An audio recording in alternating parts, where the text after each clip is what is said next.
Hello! Hey! And welcome to the IFMAR Worlds Daily Show. It's the four-wheel drive electric buggy world and it's qualifying day in Australia.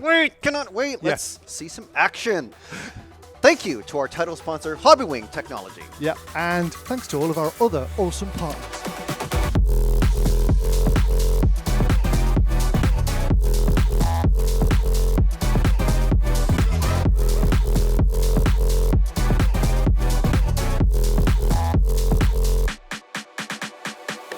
And don't forget tonysport.de for all your 1/10 off-road needs, be it buggy, options, electrics, batteries, anything. Everything. Get to tonysport.de. Now, coming up, Bruno gives us the lowdown.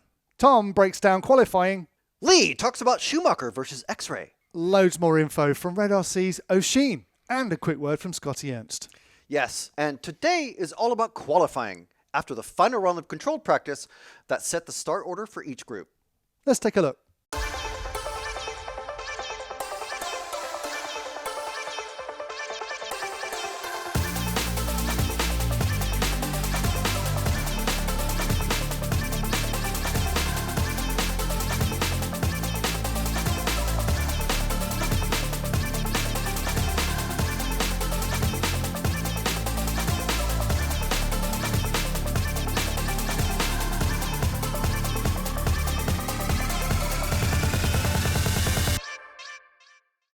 Now, in electric buggy racing, the qualifying groups aren't spread across the top heats like in top-level nitro buggy racing.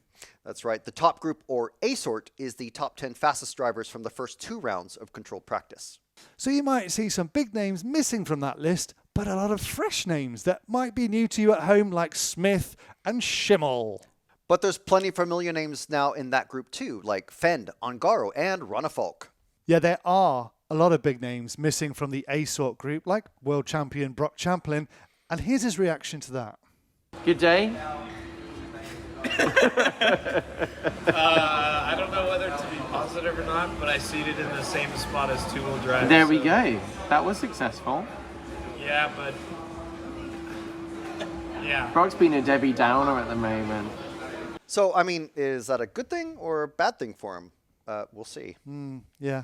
Before we get to qualifying, let's just remind you about this excellent Hobbywing contest on the RC Racing TV Facebook page. Now, here's a fantastic giveaway from Hobbywing Technology. You can win their G3 motor signed by none other than world champion Brock Champlin. All you have to do is follow the Hobbywing Technology Facebook page, follow the RC Racing TV Facebook page, share the contest entry post on RC Racing TV's Facebook page, then reply to the contest entry post with a photo of the RC car you want to install the Hobbywing V10 G3 motor in. So let's get into it. In Q1, the top driver of the B sort, or second fastest group, was Mugen driver Burak Kilik, running that mysterious Mugen prototype. I mean, it's not always all about the car, it's also like about the electronics. So we worked with Jürgen and Shin closely together to make everything work, and now the run was good, no mistakes, and we tried to go fast on the next one. You look so focused. Yes, I am.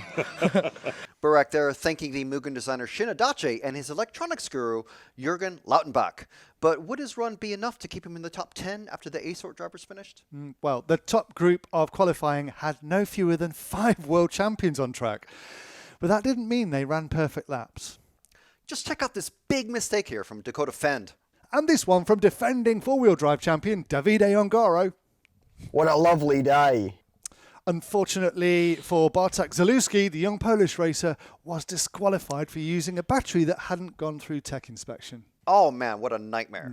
But his 6th place in that round proved that he can hang with the big dogs. Yeah, he can. It was two-wheel drive TQ Marcus Kaerup with the round 1 TQ again, but he wasn't too happy with the lack of verbal flags from the referees. Refs doing a bit of a shaky job of calling people to move when you're faster behind, but I mean, we got by. Thankfully, he crashed the guy in front of me, and I was able to put my head down. And here's how that overall results looked in Q1. Look at the names that are just lacking that tiny bit of pace to get into the top 10. In round 2, we saw Kilik was quick again, but just outpaced by Chase Lemieux from the USA. The A sort group had loads of big mistakes from X-Ray drivers Fend and Ronafalk, while British hopeful Ben Smith had to pull a Schumacher Cat PB off the track.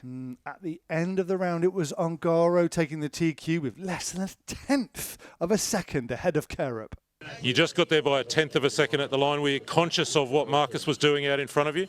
No, I mean I was just focused on my car. I had a small bubble on the end of the small double, which cost me the Q1 top 2 position. So well, I was scared on that position, but yeah, I mean it was good. You feel like you've got what you need to fight for this championship? I hope yes. Thanks, mate. Thank you. You can never count out Davide Ongaro, can you? You cannot. So looking at the Q2 overall standings, you can see that once again the top 5 drivers from the B sort group were mixed amongst the top 5 from the A sort. Yeah, it really shows that starting at the back of your qualifying group is a real hit to your pace, doesn't it? Yeah, and Fenn's mistakes costing him so much time. He finished down in 12th overall. In round 3, Brock Champlin finally figured out something with his car, taking the fastest time in the B sort. And let's see what he shares with Scott Guyett from RC Race Media. I've been working super hard on that thing. We've gone through basically every single nut, bolt, everything, every different setup change on it. And then this morning after first qualifier, I was like, screw it, I'm putting on Cole's entire setup. I put on Cole's entire setup. My car was super good in the last round. It wasn't exactly where I wanted it to be. I drive a little bit harder than Cole does, so I needed to make it a little bit stiffer and more direct. And yeah, I did just that. It was super awesome. We'll see if it holds. I doubt it'll hold, but it'll definitely be a top 5 run, I think. So. Well, that's definitely a bonus of a winning team. You can just copy and paste a faster teammate's setup of your car. Yeah, definitely. Well, obviously, it's not quite that easy. I imagine there were a few teammates maybe helping with a total rebuild of Brock's car. Yeah. It's great lengths they're going to, though, to make it work. Kaerup must really like that blue body because he's used it to set some mighty fast times right from the start of his Q3 run. OMG.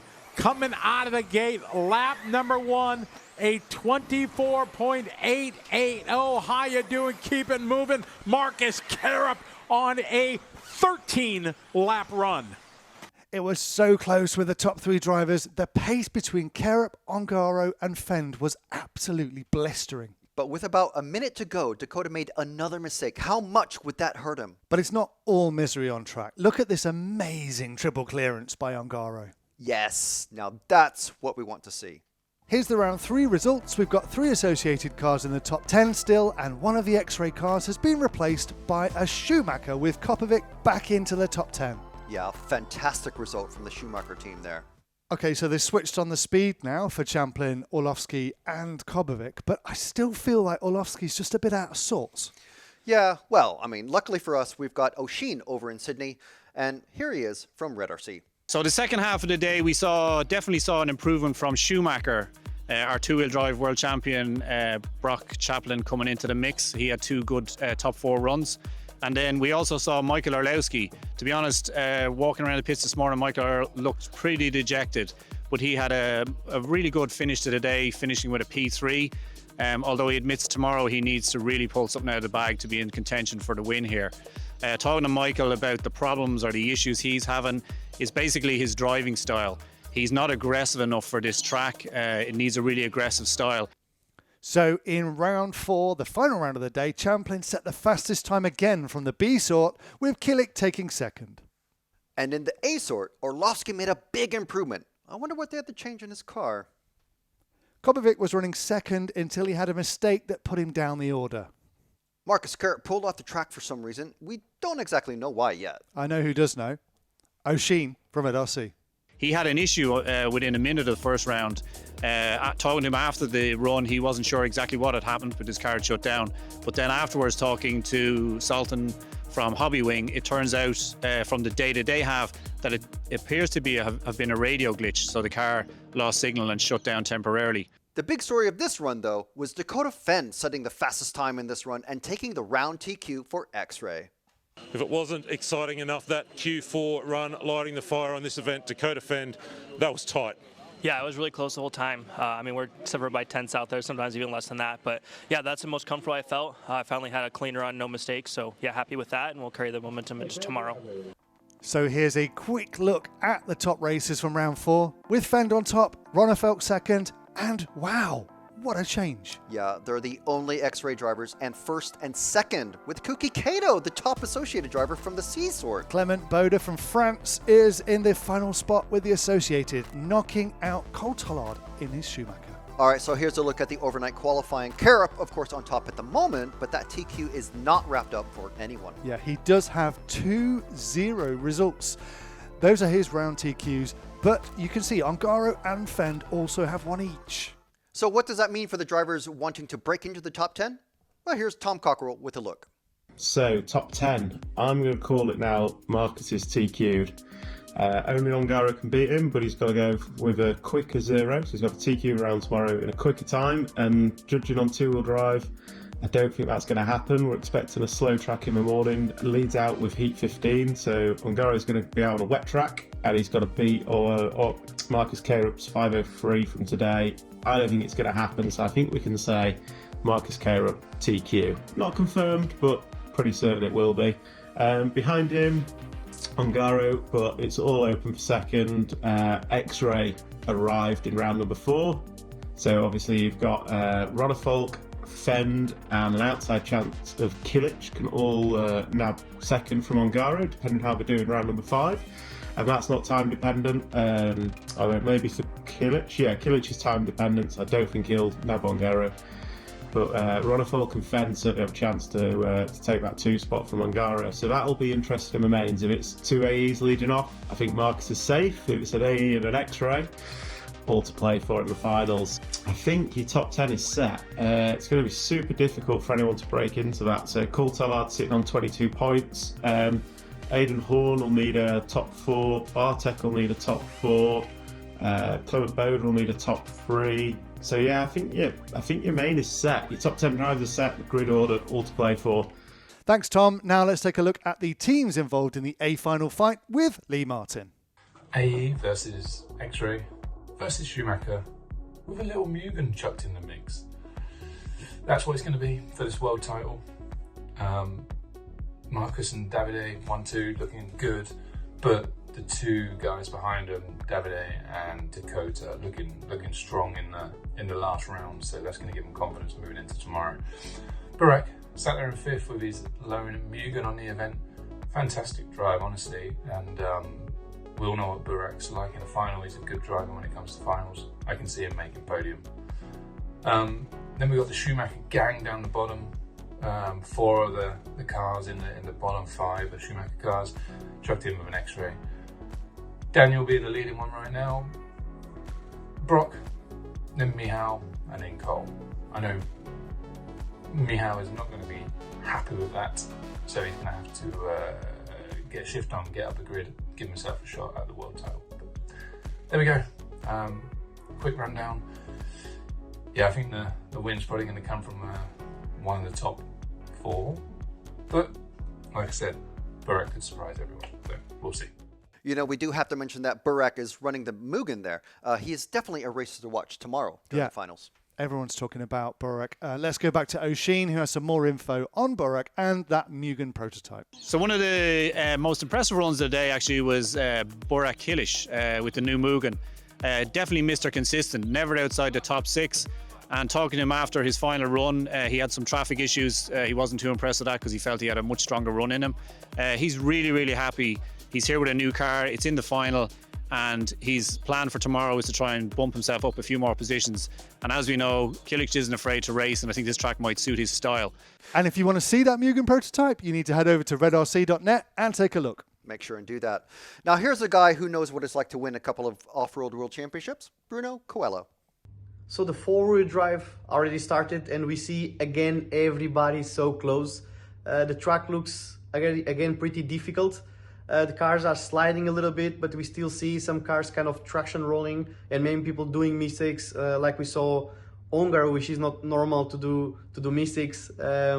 We saw him doing a mistake, which it gives us a sign that the track is really difficult, and everybody's so close that the drivers are pushing very hard to try to keep the pace and make the difference. And those that probably force a little bit too much are those that then are gonna, let's say, take the benefit in some part, but in the other part we are going to lose a lot.